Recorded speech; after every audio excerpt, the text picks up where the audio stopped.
जो निर्णय घेतलाय त्या पक्षाशी माझा काही संबंध नाही आहे, पण एका पक्षातून दुसऱ्या पक्षात का जाणं गरजेचं आहे आणि ते कशासाठी केलं याची एक मी साधारण तुम्हाला समीक्षा सांगतो आणि ती एक गोष्ट सांगतो. त्या गोष्टीवर तुम्हाला लक्षात येईल की ही नुसतं नेतं नाही आहे, तर नेतं का गेलं याची कारणं सांगण्याची तुम्हाला थोडक्यात सांगतोय. तर बघा, एक छोटी गोष्ट सांगतोय. आता जसं पूर्वी कोरोना येऊन गेला, तसं कोरोनाच्या अगोदर दुष्काळ सुद्धा येऊन गेला. तसं असे वेगवेगळे प्रसंग येऊन गेल्यानंतर एका घरावर मोठी जे घर एका सगळ्या गावामध्ये चांगलं असतंय, अशा घरामध्ये अशी परिस्थिती येते की त्यांना खायचं काय प्रॉब्लेम येते. तो चांगला सधन शेतकरी असतो, त्या सधन शेतकऱ्याला सुद्धा दुष्काळ असल्यामुळे काय पिकवता येत नाही.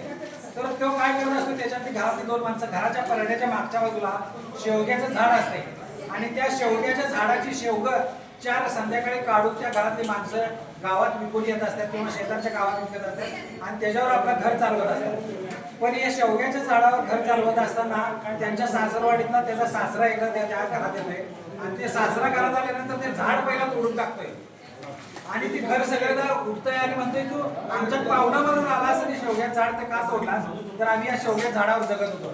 तर तो म्हणतो, ह्या शेवग्याच्या झाडावरच तुम्ही जगा लागलाय, याचंच मला दुःख आहे. तुम्ही स्वतःच्या पायावर उभारून अजून दुसऱ्या वाटा हुडकत नाही. जोपर्यंत तुम्ही दुसऱ्याच्या वाटा हुडकत नाही, चांगल्या वाटा हुडकत नाही, तोपर्यंत आपलं घर उभा राहणार नाही. म्हणून तो सासरा आता सध्या जसं झाड तोडतोय तसं ही दोन नेतं नुसतं एका पक्षाचे कुठले नेतं नाही आहेत, तर त्यांच्यावर आज संपूर्ण गावाची जबाबदारी आहे. आणि ह्या गावाच्या जबाबदारीतनं ज्यावेळेस ते पाय मुक्त होतील त्यावेळेला आम्ही तुम्हाला कुठल्या पक्षात जायला अडवलं नव्हतं, हेच गाव पुन्हा ओरडणार.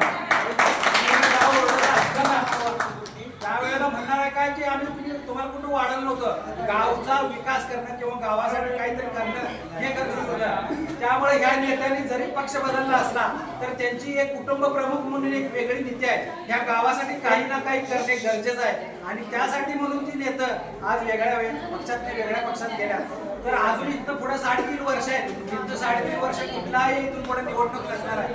या 3.5 वर्षात आपल्या गावासाठी एक चांगला भरीव निधी, भरीव विकास निधी जर आपल्याला आणायचा असेल, गावाच्या अंतर्गत रस्ते असतील किंवा वेगळी जी काय काम आहे ती कामं करणं गरजेचं आहे. ह्याच्यासाठी म्हणून नेता आल्यात आणि ह्या नेत्यांचं सुद्धा आपण स्वागत करणं गरजेचं आहे. प्रत्येक वेळेला कुठला तर पक्ष बदलला किंवा काय बदललं याच्यात प्रत्येक वेळेला कोण निष्ठा विकत नसते. या निष्ठा राजकीय होणं, नेता होणं याच्यात सुद्धा गावाचं काहीतरी हित करणे याचं असते. तर हे हित कशातही हे आपल्या नेत्याने ओळखले.